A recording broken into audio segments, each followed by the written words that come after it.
Dua hal yang mesti kita pahami setelah kita ditinggalkan bulan Ramadan, ada beberapa amanah yang perlu kita amalkan. Sebab kenapa?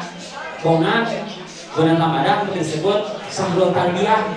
Bongan gitu ya. Sahrul tarbiyah itu pemilihan bahasa ulama, bulan pendidikan, bulan pengajaran.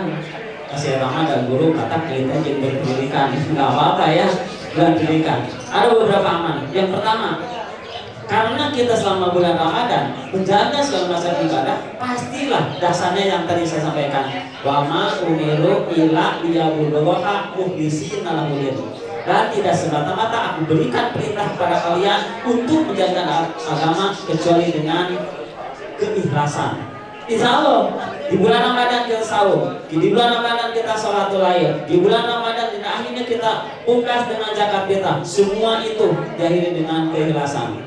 Dan yang lebih utama, betul nggak? Kalau yang namanya sahur itu, puasa itu tidak didasari dengan keikhlasan, berat rasanya, betul tidak?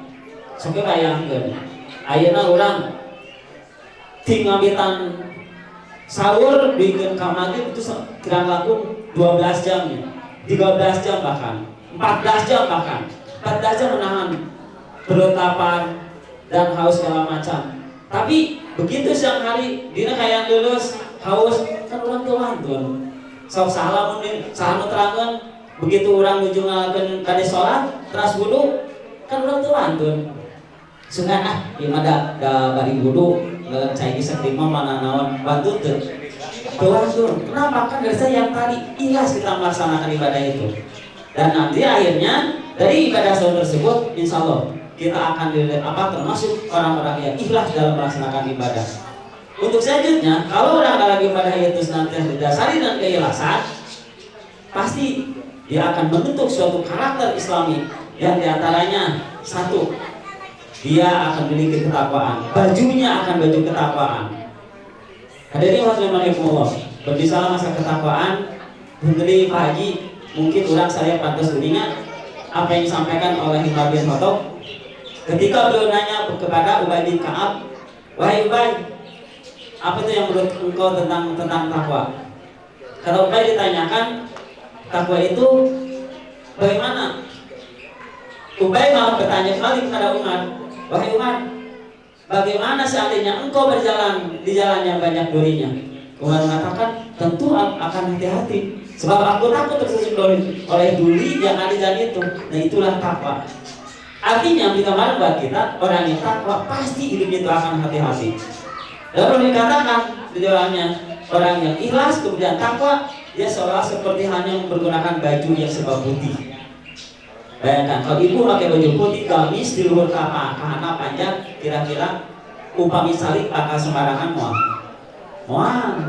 Nah, sieun komo nyarikan di kotok di hidung mah. Katawis di kotok nempel di acuh. Nah itu orang tahu kan hati-hati.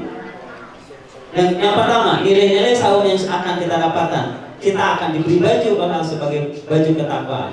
Kemudian yang kedua, ini sebenarnya banyak nilai-nilai yang akan kita ambil dari ibadah sahur. Kemudian yang kedua, orang yang puasa disadari dengan ikhlasan, dia akan menunjukkan sikap rasa syukur. Kalau ngomong rasa syukur jangan pakai sin kecil ya. Kalau sin kecilnya mabok. Makanya kalau orang yang syukuran, orang ngaliung syukuran, naon dihareup naon minuman, kalau disalahkeun dan ucap lagi syukur. Sina sin alir. Artinya syukur kan mabok. Makanya kalau kita mengatakan kata syukur harus yang gede, sin yang gede, syukur. Itu artinya kita menerima sesuatu, mengenal sesuatu pemberian dari Allah. Itu syukur. Tapi kalau syukurnya kecil, artinya mabok. Nah, kalian sekalian berbicara masalahnya yang syukur, ini adalah salah satu sahabat Rasul, hamba Allah yang luar biasa. Dan juga berbicara masalah orang senantiasa bersyukur, kita ingat apa yang dilakukan oleh khalifah yang pertama, yaitu Abu Bakar As-Siddiq. Ini dalam salah satu kitab yang dalam kitab Islam tentu banyak, saya sampaikan ringkasnya saja. Ketika Abu Bakar mau pulang di tempat menjalankan kerjanya, gitu kan, di tengah perjalanan beliau mendengar Suatu doa yang disampaikan oleh seorang manusia berada di dalam satu rumah. Bunyi doanya begini, ya Allah, aku sangat berterima kasih, bersyukur atas segala apa yang Engkau berikan kepadaku, sementara hal ini tidak dimiliki oleh orang lain. Hadirin Allah, kemudian mendengar kata-kata hamba Allah tadi, Abu Bakar menutup pintu dan buka pintunya. Apa yang dilihat yang ada dalam rumah tersebut? Ternyata yang berada di rumah tadi, yang berdoanya sebegitu luar biasa, dia mengatakan bahwasanya, ya Allah, aku berterima kasih dan bersyukur atas segala apa yang Engkau berikan padaku, sementara orang lain tidak memilikinya. Apa yang dia terlupakan? Ternyata orang tadi adalah tidak memiliki tangan. Dua tangannya tidak ada, kakinya tidak ada. Lalu Abu Bakar bertanya, wahai hamba Allah, beliau sampai bergetar hatinya. Kenapa engkau berkata sampai begitu? Kenapa engkau berdoa sampai begitu? Sementara tangan saja engkau tidak miliki, kaki saja engkau tidak ada. Dijawab oleh hamba Allah tadi, bagaimana aku tidak bersyukur wahai Khalifah, sampai saat ini meskipun rumah Koreot berada di tengah padang pasir, Allah belum pernah mendatangkan angin yang berhembus dengan kencang ke rumah ini. Bayangkan kalau Allah mendatangkan angin yang kencang dan menembus rumah ini, pasti rumah ini akan hancur. Kemudian yang kedua, bagaimana aku tidak bersyukur, bagaimana aku tidak berterima kasih, sampai saat ini di tengah padang pasir ini Allah belum pernah mendatangkan binatang buas ke rumah ini. Seandainya ada binatang buas datang ke rumah ini, pasti aku tidak akan bisa berbuat apa-apa.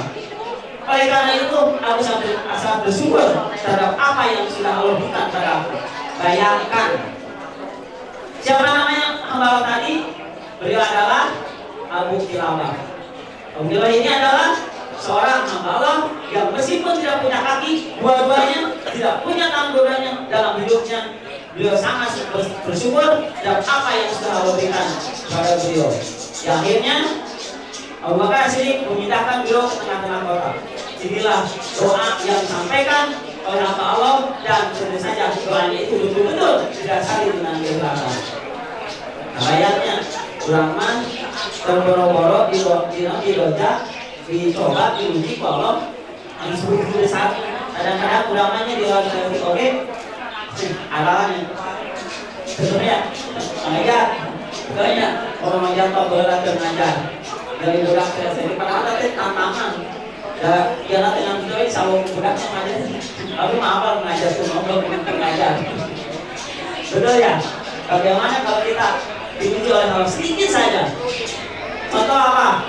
Gengenang-genang orang mati uangnya dipikat tiba-tiba nggak disuruh karena awas lalu ucapkan jarang ucapkannya lagi, betul ya? Jangan sampai simpan kalau ada awas anjir jadi betul ya?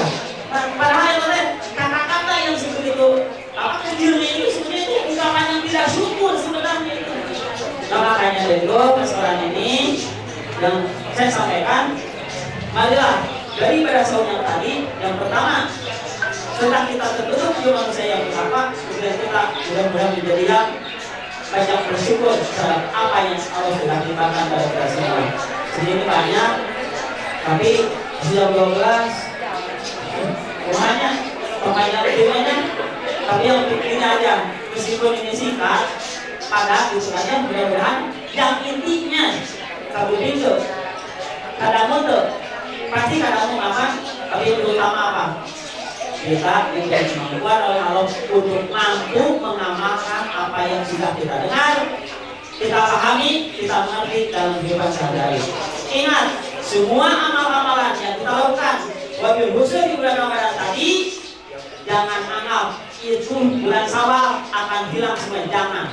Dan itu mah untuk amal berikutnya, tidak. Kita mesti ingat kata-kata Imam Yohanes, "Kasibu angkusaku, qabla an tuhasabu." Disampaikan dari kalian sebelum kalian dihisab oleh Allah Subhanahu wa taala. Sebelum kita menghadapi malam hisab, kumpulkan segala amal kebaikan. Ingat kata Allah, "Fatazawwadu fa sabina khairun bitakwa. Ya, bahwasanya banyaklah kita cari bekal untuk di akhirat menghadapi manusia penghitapan. Sesungguhnya yang paling baik itu adalah takwa. Hadirin rahimakumullah, kepanjang ting di sana bos. Insyaallah dari pembaca kita mari pacana ieu biami cenah pamari bos aya pais deui insyaallah. Bahaya we. Tersebut ini ada melekat keberhadiran saya yang berikutnya itu biami sesuatu. Insyaallah hadirin rahimakumullah, kepanjang ting yang jelas kita beri kemampuan untuk mampu mengamalkan apa yang sudah kita tenang. Dikasih lagi bahwasanya segala amalan akan senantiasa dipertanggungjawabkan di mahkamah yang mati dari pengadilan Allah Subhanahu wa taala. Ada di waktu Allah dan juga ingat bahwasanya pesan bulan Ramadan itu jangan berhenti. Semua kebaikan-kebaikan amal-amalan baik dalam amalan maupun pekerjaannya itu harus senantiasa kita amalkan kembali di bulan-bulan berikutnya. Aku qali hada wa astagfirullahaladzim. Assalamualaikum warahmatullahi wabarakatuh.